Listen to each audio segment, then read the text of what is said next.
Hello every one. ഇന്ന് എല്ലാവർക്കും പ്രിയപ്പെട്ട ഒരു 4 മണി പലഹാരമാണ് ഉണ്ടാക്കാനായിട്ട് പോകുന്നത്. അവൽ വിളയിച്ചത്. ഇതിലെന്താ പുതുമയെന്ന് വിചാരിക്കും.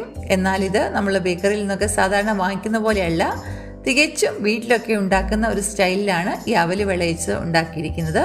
എൻ്റെ മമ്മിയുടെ ഒരു പ്രിയപ്പെട്ട പലഹാരമായിരുന്നു അവൽ വിളയിച്ചത്. ഏകദേശം അതുപോലെയൊക്കെ ഒന്ന് ഒപ്പിച്ചെടുത്തിട്ടുണ്ട്. അപ്പോൾ ഇന്നത്തെ വീഡിയോയിലേക്ക് പോകാം. Welcome back to the channel. Hope you all fine by the grace of God. 1/2 kilo അവലാണ് നമ്മളിവിടെ എടുത്തിരിക്കുന്നത്. അതിന് 1 കിലോ ശർക്കര വേണം. അതിൻ്റെ കൂടെ നമുക്ക് വേണ്ടിയെന്ന് പറയുന്നത് 2 തേങ്ങ ചിരകിയതാണ്. 1/2 കിലോ അവലിന് 2 തേങ്ങയാണ് കണക്ക്. പിന്നെ നമുക്ക് വേണ്ടിയത് 1 ഇഞ്ച് നീളമുള്ള ചുക്ക് കഷ്ണം, ഒരു 10-20 ഏലക്ക, 1 ടീസ്പൂൺ ജീരകം. ഇത് 3ഉം കൂടെ നന്നായിട്ടൊന്ന് പൊടിക്കണം കേട്ടോ. പൊടിക്കുന്ന സമയത്ത് ശകലം പഞ്ചസാരയും കൂടെ ചേർത്ത് പൊടിച്ചാൽ നന്നായിട്ട് പൊടിഞ്ഞു കിട്ടും. പിന്നെ നമുക്ക് 1 കപ്പ് പൊട്ടുകടല, 1 കപ്പ് തേങ്ങ കൊത്തിയരിഞ്ഞത്, 1 ടേബിൾ സ്പൂൺ കറുത്ത എള്ള്, 50 മില്ലിഗ്രാം നെയ്യ്. നമുക്ക് ആദ്യം ഈ 1 കിലോ ശർക്കരയൊന്ന് ഉരുക്കി വെക്കണം. അതിന് വേണ്ടിയിട്ട് ഒരു പാത്രം ചൂടാകുമ്പം അതിലേക്ക് നമുക്ക് ശർക്കര ഇട്ട് കൊടുക്കാം. പിന്നെ അത് ഉരുകാൻ ആവശ്യമായ വെള്ളം, ഒരു 1/2 കപ്പ് വെള്ളം മതിയാകും. ഒരുപാട് വെള്ളം ഒഴിച്ചാൽ നമ്മൾ ആ വെള്ളം എല്ലാം വറ്റാനായിട്ട് അത് നോക്കി നിൽക്കേണ്ടി വരും. അതുകൊണ്ട് ഒരു 1/2 കപ്പ് വെള്ളം മതിയാകും. ശർക്കരയൊക്കെ നന്നായിട്ടൊന്ന് ഉരുകി നന്നായിട്ട് തിളച്ചാൽ മതി. ഒരു നൂൽ പരുവൊന്നും ആകേണ്ട കാര്യമില്ല. പിന്നെ ഒരു വലിയ ഉരുളി അല്ലെങ്കിൽ ഒരു ചീനച്ചട്ടി എടുത്തിട്ട് അതിലേക്ക് നമുക്ക് അവലിട്ട് നന്നായിട്ടൊന്ന് വറുത്തെടുക്കണം. തീ കുറച്ച് വെച്ച് കുറച്ച് നേരം ഇളക്കിയാൽ മതിയാവും. കയ്യിൽ ഇങ്ങനെ എടുത്തൊന്ന് പിടിക്കുമ്പോഴത്തേക്കിന് അതൊന്ന് നന്നായിട്ട് ക്രിസ്പി ആയിട്ട് തോന്നണം. അത്ര നേരമാണ് അവൽ ചൂടാക്കേണ്ടത്. അതേ പാനിലേക്ക് തന്നെ നമുക്ക് 50 ml നെയ്യ് ഒഴിച്ചു കൊടുത്തിട്ട് വറുക്കേണ്ട സാധനങ്ങളൊക്കെ ഒന്ന് വറുത്തെടുക്കാം. ആദ്യം നമുക്ക് തേങ്ങ കൊത്ത് തന്നെ ഇടാം. അതൊരു നല്ല ബ്രൗൺ നിറം ആവുന്നിടം വരെ വറുക്കുക. അത് ബ്രൗൺ നിറമായി കഴിയുമ്പം നമുക്ക് പൊട്ടുകടല ഇട്ട് കൊടുക്കാം. പൊട്ടുകടല മൂത്ത് കഴിയുമ്പോഴേക്ക് നമുക്കതിലേക്ക് ഒരു 10 കറിവേപ്പില കേട്ടോ.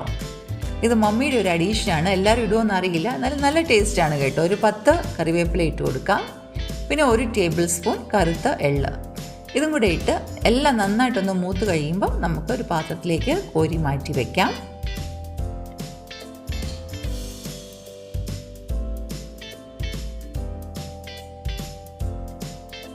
ഇനി നമുക്ക് ഇതേ പാത്രത്തിൽ തന്നെ നമ്മൾ ചിരകി വെച്ചിരിക്കുന്ന 2 തേങ്ങ അത് നന്നായിട്ടൊന്ന് വറുക്കാം. വറുക്കാന്നൊക്കെ പറഞ്ഞാൽ നല്ല ബ്രൗൺ നിറമൊന്നും ആകണ്ട. കുറച്ച് നന്നായിട്ട് ചൂടായിട്ട് വെള്ളമൊക്കെ ഒന്ന് വറ്റി വരണം. ചെറുതായിട്ടൊന്ന് ബ്രൗൺ കളർ കയറുമ്പം അതിലേക്ക് നമ്മൾ ഉരുക്കി വെച്ചിരിക്കുന്ന ശർക്കര ഒന്ന് അരിച്ചൊഴിച്ചു കൊടുക്കണം. ശർക്കര നേരത്തെ പറഞ്ഞാൽ ഒരു നൂൽ പരുവൊന്നും ആകേണ്ട കാര്യമില്ല, ഒന്ന് ഉരുക്കിയാൽ മാത്രം മതിയാകും. ഇനി ഈ ശർക്കരയും കൂടെ ചേർത്ത് ഈ തേങ്ങ ശർക്കരയിൽ കിടന്ന് നല്ലപോലെ ഒന്ന് വിളഞ്ഞു വരണം. അതിന് വേണ്ടിയിട്ട് ഒരു 5 മിനിറ്റ് ഒന്ന് തിളപ്പിക്കണം. പിന്നെ അതിലേക്ക് നമ്മൾ ചൂടാക്കി വെച്ചിരിക്കുന്ന അവലിട്ട് കൊടുക്കാം. അത് ചെറുതായിട്ടൊന്ന് മിക്സ് ചെയ്ത് കഴിഞ്ഞിട്ട് നമുക്ക് തീ ഓഫ് ചെയ്യാം. പിന്നെ പൊടിച്ചു വെച്ചിരിക്കുന്ന ഏലക്കയും ജീരകമൊക്കെ ഇടുക. വറുത്ത് വെച്ചിരിക്കുന്ന പൊട്ടുകടല, തേങ്ങ, കറിവേപ്പില അതൊക്കെ ഇടുക.